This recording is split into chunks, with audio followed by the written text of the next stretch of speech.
Do you remember when you were a kid and there was something you wanted to try and you didn't think you were going to like it, but you just wanted to try it anyway? Even though everybody else said it was stupid, you wanted to try it and hopefully you ended up liking it. Or maybe you didn't. I'm not sure which this is going to be. Hello drone racers, I'm Mark, and today on Drone Racer 101 I am going to review the RealAcc Real2, and it's weird. I mean, look at it. It's weird. The back arms are upside down, the ESCs are on the bottom, they go through, they feed through the middle, there's this thing on the bottom. You can't actually get to the VTX to make any changes to it. The camera's actually, the camera's pretty well protected, but it's a 2.8mm lens, which was great 3 years ago, but I don't know if I can stand it now. 2205, 2300 kV motors, which were great a year and a half ago. But then there are other things. It's also kind of beautiful. I mean, okay, ignore that. That's stupid. But if you look at that part of it, it's kind of just neat looking, and there's a little dragonfly on it. Look at the standoffs between the flight controllers. Even those have the same texture as the rest of the standoffs, and it is soft mounted, not the best way. It's just double rings, but hey, it's double rubber rings and it's better than nothing. Did I mention the dragonfly? The aluminum is orange. I don't know that I've seen another orange drone. I've seen a lot of pinks and purples recently and some blue, but no orange. Even the props that it comes with, and you get two sets of them, they're Gemfan 5152s, not my favorites by far, but they're orange too, both packs of them. So I don't know. I'm gonna try it. We're gonna see what happens. We're not gonna mount a GoPro because you really can't. Sorry. So it does come with 30 amp ESCs, which are only rated for 2 through 4S lipos, but they are, look at that. This is my first ever BL Heli 32 D-Shot 1200 ESC. There's a buzzer and a couple LEDs in the back. I kind of like and I kind of hate what they've done with the XT60 connector. It's nice because it's soldered onto the board, but you are not gonna break this off. It's surrounded by carbon. No matter what you do, that is, I can't imagine how you're gonna break that, which is always a little bit of concern when the XT60 is directly on the board. And then there's this. I actually took a poll on my Facebook page, facebook.com/DroneRacer101, and asked if I should leave this on because it comes this way. There's actually supposed to be a couple options for it, although I didn't seem to get them in the box. Or if I should take it off because everybody knows it's stupid. I've decided, just to be weird, I'm gonna leave it on. If I was gonna fly this long term, I'd probably take it off because it's just gonna break. I mean, it might save your battery in a crash and keep it from coming off, but I can't imagine this isn't gonna break. I wonder how long these screws are. These screws must be super long in order to just have this thing not bend. I don't know, and we'll see what it's like to get a battery in there. But first I wanna kinda see what they have done with the flight controller. So we're gonna plug that into Betaflight and take a look. One other thing I did want to do and check was see how thick this carbon was. It's not quite 4mm. It looked like it was pretty thick to my eyes, but yeah, not quite 4mm. They'd still call it 4mm, even though it's not quite. It's almost there, but it's pretty thick all the way around. It's just the way it connects is odd, just odd. See what kind of flight controller we've got in here and everything, what our options are. Okay. I don't think the VTX powered up, but here's a lesson, and it's been a while since I've done this. Always connect your antenna before you power it up, even through USB, because you never know, if it powers that up, you could just end up frying your VTX, and that would be sad, and then I wouldn't have time to fix this, and I couldn't fly tomorrow, even though it's gonna be 50 degrees in January. I wanna take every opportunity I can to do that. Okay, we'll go in here and do a version. We'll spell it right next time. It is an Omnibus F4 SD. I shouldn't be surprised. Hey, it is on 3.2 at least, so that's good. Is there a receiver on here? There's no receiver. Oh, shoot. I'm going to have to install a receiver. Let's see what else they've done. UART1, so this is a Pro, most likely. So it should be easy to just plug in. We'll see what I can find that I can just plug in real fast tonight. D-Shot 600, so even though they support 1200, they've only got 600 set. That's kind of interesting. We will name this while we're here. It's ready for S-Bus. This came with no manual whatsoever. Okay, this, I'm just not even gonna tolerate that. I don't have time to go through. We're gonna enable anti-gravity dynamic filters. That should just be on all models. I don't know why they wouldn't do that. Let's see, do we have anything special on PIDs? Did they do anything? Nope. Okay, so I'm gonna change it to burn up your motors mode. So don't do this if you're watching. Go through and test it and do all your testing before you make any changes to your filter settings here. No receiver, modes, ugh, totally wrong. Okay, so I went through real quick and set arm on switch 1, angle and horizon. So I use that for my line of sight. I always fly in acro mode or air mode, but I like to have that available for line of sight. Beeper on aux 3, air mode, so it will work on horizon mode and air mode, or yeah, we've got that right, yep. And flip over after crash, which I now set because that has saved me several times. OSD is probably ugly. No, it's not bad. Okay, I don't want horizon, artificial horizon sidebars. The only thing I really see missing here is average cell voltage and warnings. I like those to be on. So since we're on 3.2, that's got everything I really need in here. I'm not going to take time at the moment to set that up. So I've got everything saved here. Now I'm going to crack this open and figure out how to put in a receiver. Okay, I started to take this top plate off and took out these 6 screws, and it still won't come off. I think because of these 2 screws here are mounted to these nuts, which is a little odd. And here's part of the problem I'm having is, can you see that there? If you turn this, that nut doesn't actually make contact with the aluminum that's supposed to hold it in place. So you can get some pliers in there probably and hold that in place. But then I realized in the process there's already a cable ready to go. So here's what I'm going to do. I have an xsr-m or E, they're the same thing, and it comes with this cable. This is a 3-pin connector that it's got on there. I'm just going to take these pins out and slide in a 4-port pin here. I'll double check and see which of these I need to use. I'll slide them in here, and then I'm going to feed this through the middle, put my receiver up here, and then I'll connect antennas up top with zip ties. So we'll try that. Actually, it was even easier than that. That was a 4-pin connector. I just had to move the pins so they matched up with the right spot for my connector here. So I just took the pins out and moved them around a little bit, and now that should power up. Let's see if it'll do it on USB. Oh, very nice. Okay, I've got my radio set up and bound. I'll show you my settings real fast. So I've got set no pulses, so my failsafe will work properly. I have it is a D16 receiver. I'm on 1 through 8 because that's all the channels that I need. So I have channels SA, SE, SC, and SD. So here, here, here, and here set up as my 4 switches. So it's arm, mode, buzzer. RF signal critical. Yeah. Telemetry lost. Yeah. Telemetry recovered. Too close. And flip over after crash. And then I have each of those set on a mixer, and then I set some sub trim here just to get everything centered in Betaflight. So now in Betaflight, everything looks really good.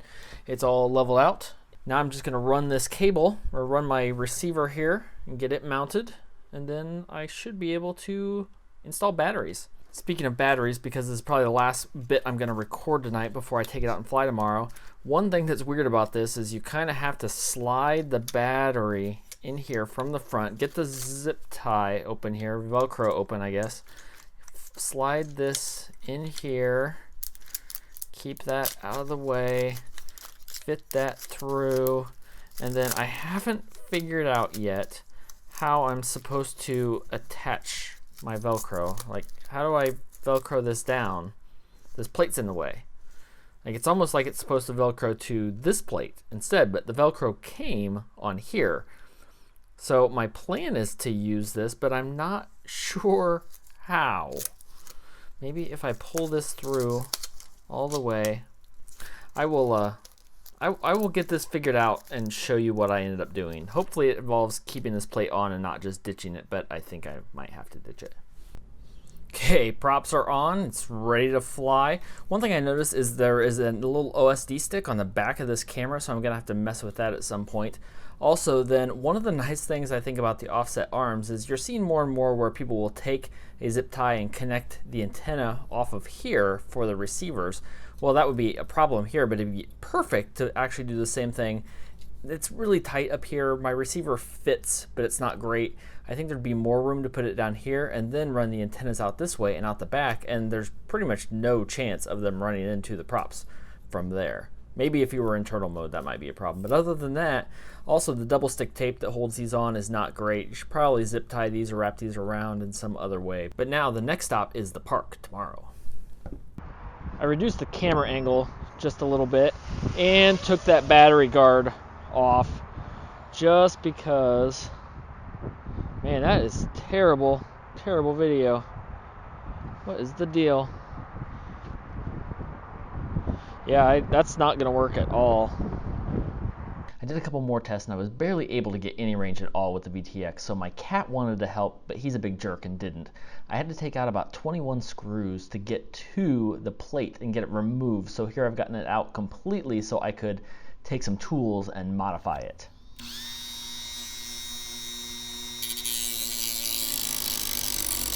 Now I'm able to access the button without any problem, and it actually doesn't look too bad. I don't know why they didn't just make this hole bigger to start out with. So we're gonna try a post-modification test. We'll make sure it hovers now.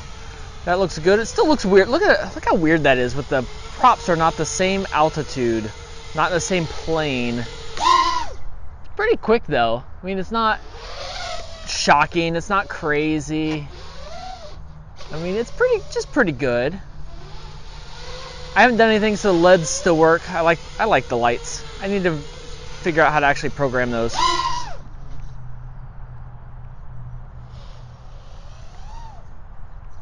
But yeah, it does good. I mean, there was a little bit of prop wash there.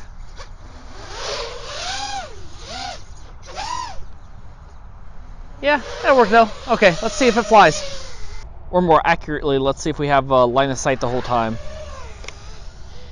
So here, so I'm on 200 milliwatts now, and that is a whole lot better.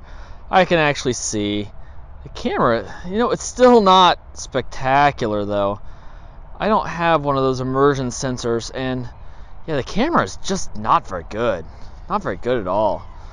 Don't think it's my goggles at all. I did change the frequency though. While I tore everything apart, I not only changed the power setting up to 200 milliwatts, I changed the settings so I could see, or I changed the channel, or the band, I guess it should be. I changed the band. So I don't have enough camera angle right now. It's relatively fast. Now we are at sunset now, so it's about the worst possible circumstances. But it'll go. I mean, it's all right. Feel a lot better. Yeah, see the sun going down. Not a good wide dynamic range on this camera. It has an OSD stick, so I need to look at that and see if I can program it better. Oh, I managed to not crash into the ground after a little bit of a tree dive.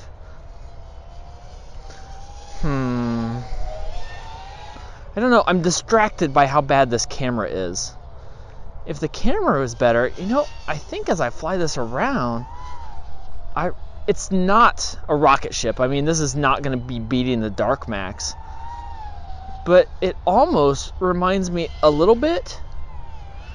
Yeah, it almost reminds me a little bit of the Holy Bro. I don't know why. It's just a same old Omnibus F4. I fly in everything. But it feels really well locked in. I wonder if it's the new BL Heli 32.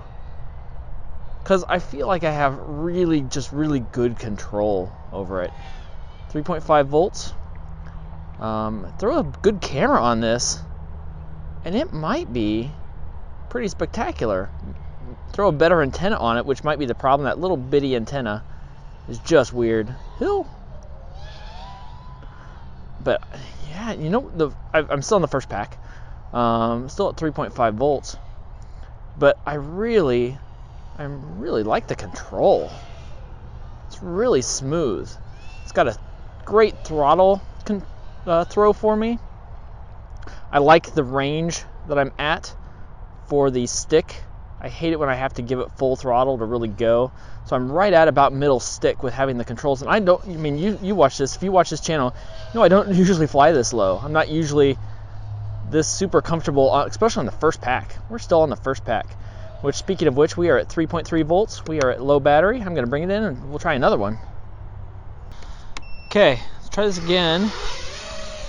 I have changed the antenna to a pagoda antenna that I've got, a RealAcc pagoda. I also tried to focus the camera a little bit, and I changed the antenna. I tried to focus it. Reception seems about the same, and I focused the camera, and it's definitely, I think, better. We'll be able to tell a little better after I see them both side by side, but yeah, I can definitely see these sticks better. It's still not a great camera by any means, but now it's at least acceptable. I really am. I'm really surprised. I don't know if it's the offset props. I mean, I've never flown one with those before, or if it's just the I like the speed of the motors, because they're not spectacular. They're not. This is not the fastest model out there by far, but I will be faster being smooth right now than I will be just racing at full tilt.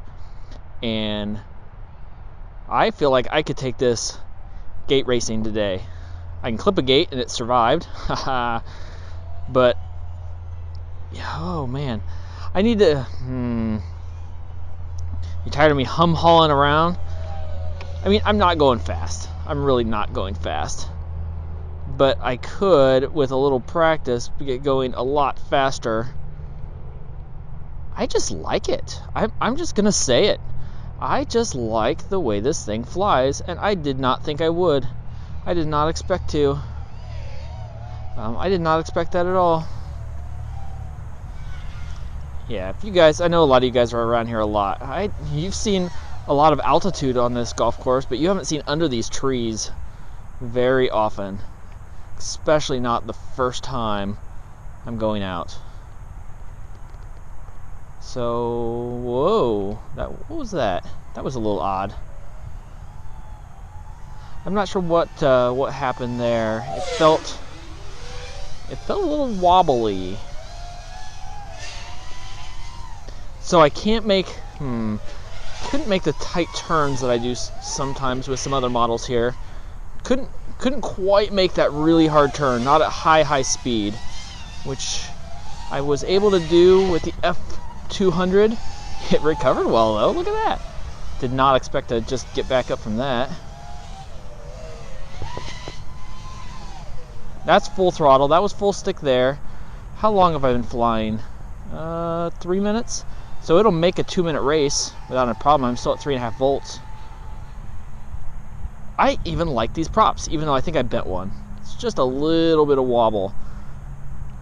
This antenna, or this radio though, is either not a full 200 milliwatts or something, because at 200 meters, I am not getting a great video. Okay, so I've got one more, and there we go. So I changed the antenna position on my goggles to see. Oh, that helps. Yeah, look at that. Wow, no breakup at all. That's a huge difference. I wonder if part of it was my goggles and I can't see it all with that sunlight.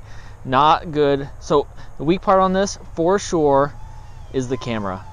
So maybe that's why I'm flying low, just because it lets me stay in the shade. I don't have to worry about it. Oh, I like this a lot. I really did not expect to. I mean, there are some stupid things about this model, and we'll cover all of those in the ending scenario. But overall, just the way it flies, the flight characteristics are really good. I'm just super happy with that. So here now I'm not in the range of my other antenna. Oh, is that a person? It is, it's a person. I will stay away from them. Yeah, but now look at that range now. Now that seems to be okay with pagoda and changing the patch antenna position on my goggles to the other side. I don't know, I'm testing some different goggles. I must have just put it on backwards. Not a great slalomer, but I'm not a great pilot, so I'm an okay a little bit pilot to be able to get this kind of stuff done. I mean, just goofing around now because I like this a lot. Oops. RF signal critical. Telemetry lost. That's going to be the end of this video. If you found this useful. Oh, what do I say about this thing? It's kind of ugly. It's kind of beautiful. I kind of really love to fly it. Flying this thing was just a real pleasure. I haven't... It's a little bit expensive for what it is, so I'm not sure it's the best option. The question is, would I recommend it? Unfortunately, probably not, because the real deal breaker for me, I don't care about the fixes that I had to do. Now I don't have any problem with the antenna and the connection, and I can see to change the channels, and that took some modding, but it works now. The real deal breaker for me is I can't find any spare parts for this frame. I've looked. If it had a 5mm frame in it, which is super duper thick, I'd probably be more likely to recommend it because you'd be less likely to break it. But these are 4mm almost, and they can break, and they might break, and then you're just done. Then you've just got a bunch of parts. So I love the design. I love the characteristics that I got out of flying it. I hated the antenna. I got much better reception now with a better antenna, and it came loose. The camera's not good. It needs upgraded quite a bit. The motors seem to be fine, especially with these aggressive props. Handled 4S without any problem at all. And I don't normally like these props, but I really like this combination, the way it flew. But if I fly it and I break it and I break the frame, I just have to buy a whole new one? That doesn't work. If you have seen somewhere to get this frame, let me know and I will change this. So check in the comments and I'll have the pinned comment link to the frame if we're able to find one. Because if you can get the frame for it, I like this model a lot. I think it's very cool looking. I think it flies really nice. I would upgrade the camera in this, throw a run cam in there, and I would fly this all day long. I would take this gate racing today. I just felt like I had such great control out of it. But if you can't get the frame, I just wouldn't do it. So if you found this useful, leave a like and a comment down below, and comment with where I can get the frame, please. Let me know, because that would change my outlook on this quite a bit. So until next time, remember, do you think they intended that to look like a dragonfly? If so, why didn't they call this the RealAcc Dragonfly? Where's my battery? Is it way over here? Wow, I must have been going pretty good. Oh, and I found a golf ball. Score!